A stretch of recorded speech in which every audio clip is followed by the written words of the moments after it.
Yep. Okay. Welcome to Truck Your Podcast. My name is Sebastian. My name's Jose. How's it going? Pretty good, man. Good? Yeah. Did you get some sleep? Yeah. I know you Sure guys did. got, 7 p.m. last night? Yeah, around there. Okay. What was happening in the evening? We were just, quick clutch adjustment. That's what came in last minute, so took care of that. Moved the trucks around. Yeah, last minute, we had some customers come in, and we're going to be pretty busy today, huh? Yeah. Oh, we have an overhead going on today, too. So we pulled that in last night. Overhead. And then, so let's talk about what happened in the shop this week. It's Friday. Usually record this on Friday. So what do you remember we did? We had a couple guys freezing up. Trucks weren't building air at all. Yeah. Tanks were frozen. Left them overnight. Thawed out overnight and just drained the air. A bunch of water came out. I remember I shot a video about it. The SCR, the low pressure. Oh yeah. The def pump. And then the dozing. The dozer itself. Yeah. Clogged up. I did a quick video on that just to show people how it builds up because the buildup on the DF. Yeah. It's pretty bad. That was one. And then we also had a guy with Cummins ISX. He had a misfire. We did. Yeah. The overhead? Yeah, the overhead. So let's talk about what happened with that. He came in, barely made it here, right? He had a load on us. It's one of our owners. Brought the load back. Came into the shop. So, can you tell a little bit more about that? Yeah, he came in saying that he had a engine miss, or he was hearing some type of engine noise. Mm-hmm. So I told him, like, dude, let's pull the intake off. Yeah. Pull the intake boot off, started up the truck, and I heard the intake popping right away. I'm like, hey, dude, probably intake valve too tight, and that's what's causing that. So we pulled the valve cover off, and sure enough, everything was way out of adjustment. Yeah. Way too tight on the intake. Yeah, and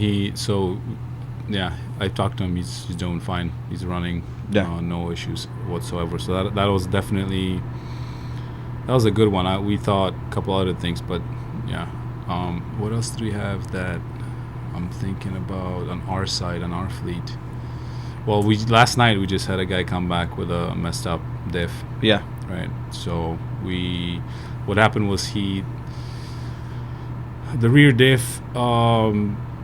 We'll see. We didn't pull it in yet, so we're gonna see what happened. But looks like it just went out, and then guy made it back from when? He made it back from Michigan.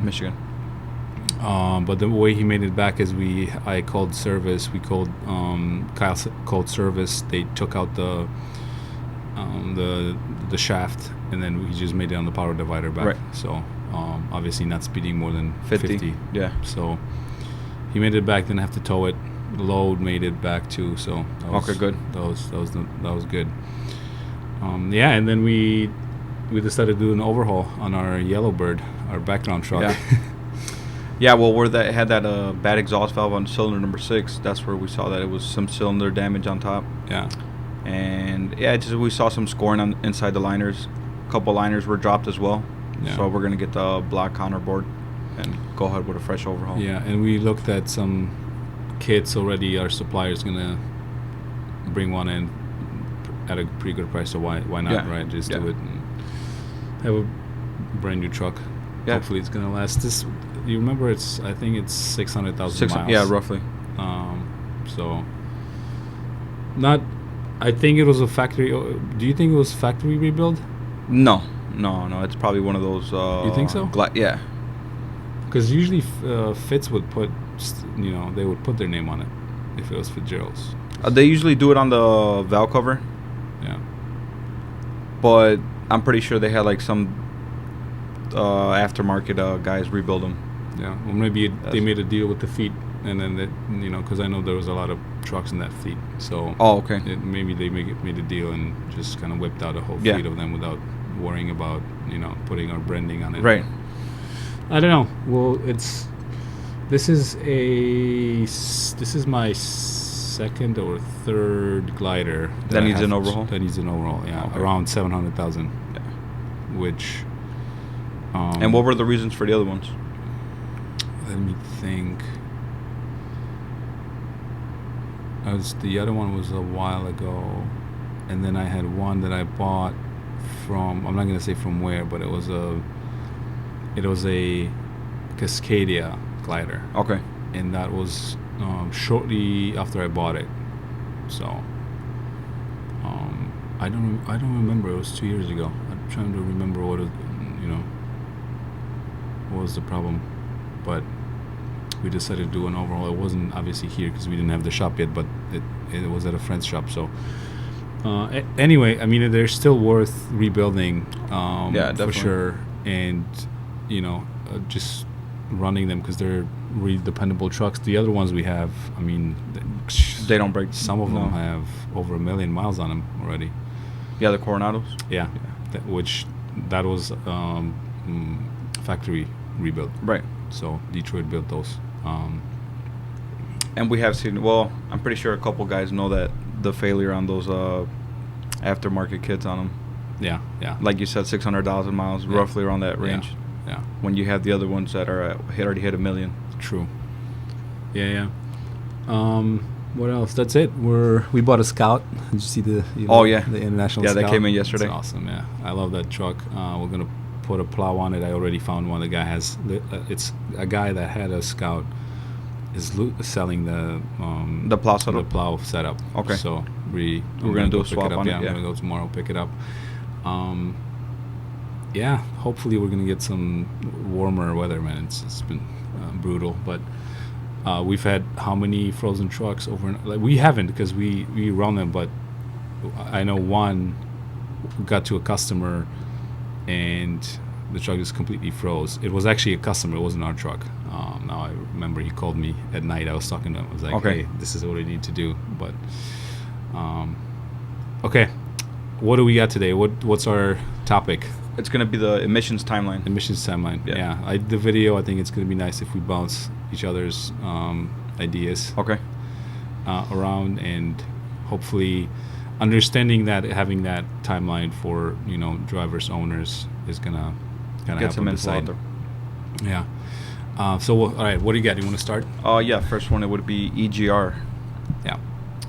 That was The first significant one, right? Because you could talk about just regular mufflers and things like that, Yeah. which are a non-issue usually. So the first one that was introduced was EGR. EGR, correct. That was what introduced in 03. 03. So you'll see models 03, 04. Yep. They came out with the EGR exhaust gas recirculation. Mm-hmm. Do you want to explain what it does? Yeah, it's recircling some of the exhaust gas right back into the intake to reduce NOx levels. Yeah. Pretty simple in explanation and what it does, but what do you think as far as maintenance and cost of EGR valves? Well, you have an EGR valve, EGR cooler, obviously EGR temperature sensors, differential pressure sensors. So, I mean, yeah, there are more components, more expensive, more maintenance. Yeah. EGR valve, roughly easy $700. Yeah, I would say so. So not that expensive. No, and the EGR cooler is the more on the expensive side. The EGR cooler probably $1,200. Yeah. If you're getting a new one, you can clean them. Yeah. But They have aftermarket options on them as well. also, yeah. So that's the first one that was the emissions control system that somewhat started the whole emissions battle, which obviously you have NOx and you have soot that you're trying to capture so it doesn't pollute. And so what does an EGR valve do to an engine? Basically, what it's doing is just messing up the intake. Yeah. All that exhaust gas is just coming right back into the intake. Yeah. Intake should be clean. And it's a cool, dirty air. Yeah. Which you want warm, clean air to run a diesel. Yeah. And so it's dropping your fuel mileage, obviously your efficiency. Yeah. Right? And more buildup on the intake valves. Yeah. For sure, definitely. Yeah, and I mean, you have buildup everywhere, Yeah. pretty much. So, Then you have an EGR cooler go out. Then the buildup it's even worse with that coolant mixing with that soot. yeah. What engine do you like with an EGR? What's your one that's like, wow, that's, you know? I would say the Cummins, the ISX. It's really not. The EGR valves don't go out as bad as on the Detroits. Okay. On the, you mean the 12 and the 40 liter Detroit? Yeah. Okay. Yeah, I would say obviously my favorite VD12. I was gonna say DD12 or DD13. No, not that era. VD12 Volvo. I've seen. That's my favorite with an EGR. You know that already. Okay. But then you do have 2 EGR valves on the D12s. Yeah. Yeah. How is that? How is that bad? Double the cost. Okay. Well, they last a decent amount of time. I have so many high mileage D12s and I've had them for some time too, and I haven't swapped the EGR valve. So so EGR valve is not really that expensive to make, and also it will last you a pretty decent amount of mileage if everything goes fine. If you're not producing a lot of soot and clogging up the EGR cooler, obviously. Yeah, that's a good one. What's next? Next one would be DPF. Our favorite. Yeah, 2008. Yeah, 08. 08. So I have seen some 07s, late model 07s with DPF, and then 08 without DPF. So in the same case with EGR, there's some overlap that, you know, you would see unicorns without. But generally 08 was when the DPF kicked in. Do you want to explain what it does? Yeah, it's a diesel particulate filter. Same, it's to reduce NOx levels. Okay. And so what is it? Is it's a big filter, right? Yeah. That captures. Well, let's put it like this: you still have your EGR valve. Yeah. And then you have your DPF filter. Yeah. So they figured we are gonna now reduce the NOx. Yeah. And then we're gonna try to capture the soot on the way out. Exactly. Because you're gonna produce more soot if your engine drops, your efficiency drops, and generally, obviously, if everything works great, you don't have that. But then, with EGR, like I said before, you're cooling the engine, the efficiency of the engine, so you're gonna produce more soot. So now you have to capture it, right? So that's a big giant filter, pretty much. Do you want to explain for some people that didn't see how it looks have you seen it inside? Obviously you did. Yeah, it's a honeycomb, like a catalytic converter. Very dense, right? Yeah. Yeah. So what are some good and bad things about DPF? I mean, the only good thing on that is just emissions. Yeah, like, okay, that's catching the soot. Yeah.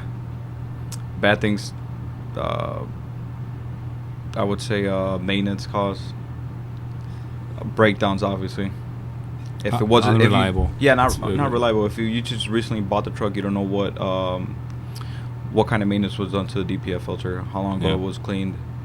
So yeah, I would say the sensors obviously sometimes they go out, and then they're some shops who, like, you know, they'll try to sell you DPF, but you never until you know the history of the truck, you really don't know if what was done to what the was DPF. done to it, or if somebody was just throwing sensors at it and it was an electrical issue the whole time. Yeah, exactly. So there's multiple reasons you can have issues with DPF, but definitely that starts to climb up in cost now, right? Yeah. Because you're looking at a new DPF, and that's what, like 2,500 easy. Plus. Like they used to be a lot more expensive. Yeah, now since it's been on the market for a while, the cost went down. So a lot of aftermarket parts showed up, but at the same time, you're going up there because then you have labor and plus all the additional costs that gaskets, everything. Yeah, with the DPF. So that you're looking at, you know, $3,000-$4,000 plus upwards. Yeah. Which, you know, if you know the history, like we always say, like, check, hey, was the DPF baked or swapped at some point when looking at a truck. But Yeah, so that one is our favorite, I guess. And then the latest one that The SCR. mm, That was in late 12, early 13s. yes, the first one I bought was 2010. All 10? Yeah. So that was the first SCR that they had rolled out. The year 2010 year model had to have them. So it was actually 11, 12 then, right? Mm-hmm. Yeah. Yeah. So that was fun, man.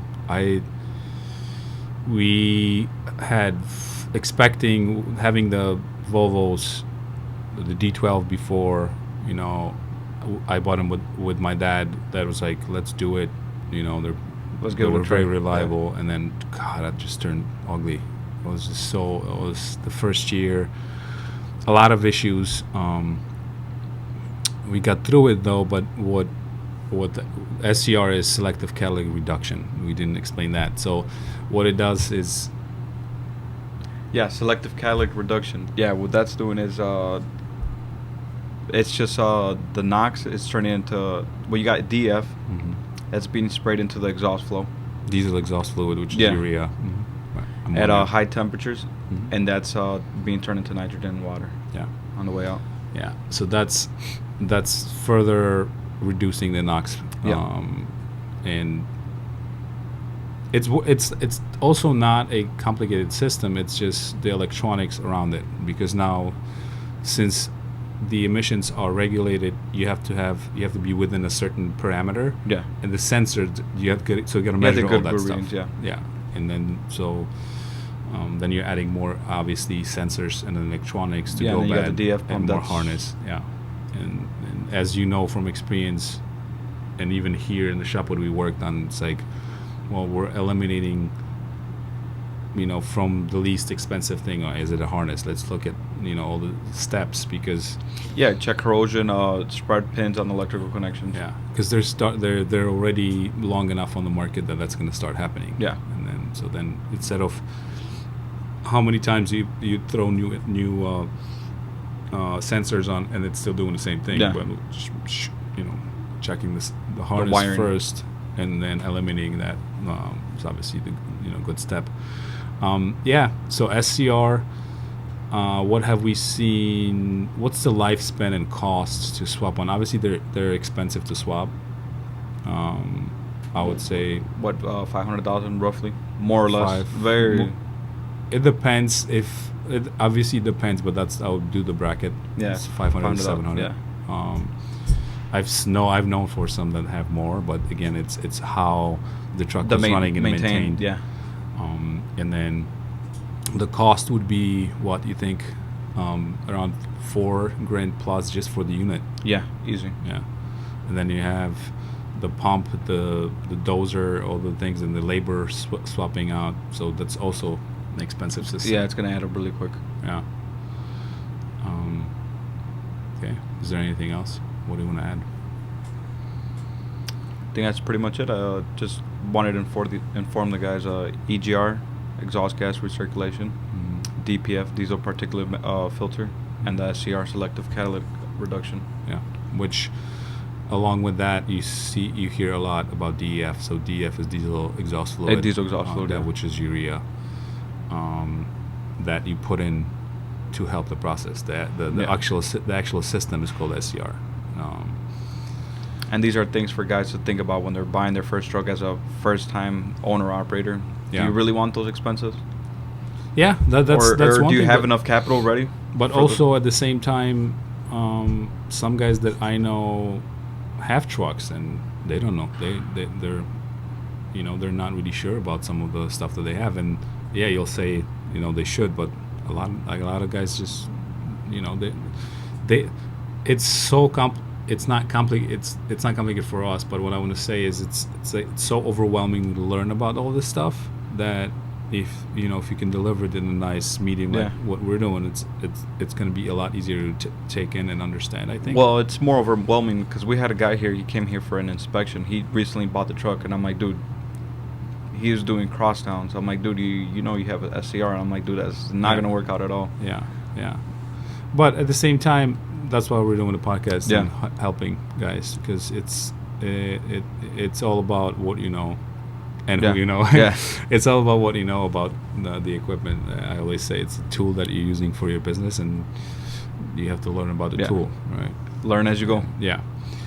Perfect. Good timing. Anything else? I'm trying to think. Obviously, the best emissions is high fuel mileage trucks. That's the best. I Yeah. always want to mention that the reason we like gliders is because they are a lot more dependable, and you can get into high 8s with them. And you know, the way you drive the truck obviously is also impacts the lifespan. Because if you have a truck that you've had for a long time and you can rebuild, and you've had it for 20, 30 years, I mean, you would have had 3 or 4 of those emission trucks, right? Easy. So it depends how you look at it, but that's a good summary. I guess we could close it out with the next episode. We're going to talk about how diesel engines work. Diesel engines work, right? correct. So awesome, good podcast. Thank you for listening. Subscribe if you haven't. Share with your friends, and talk to you soon.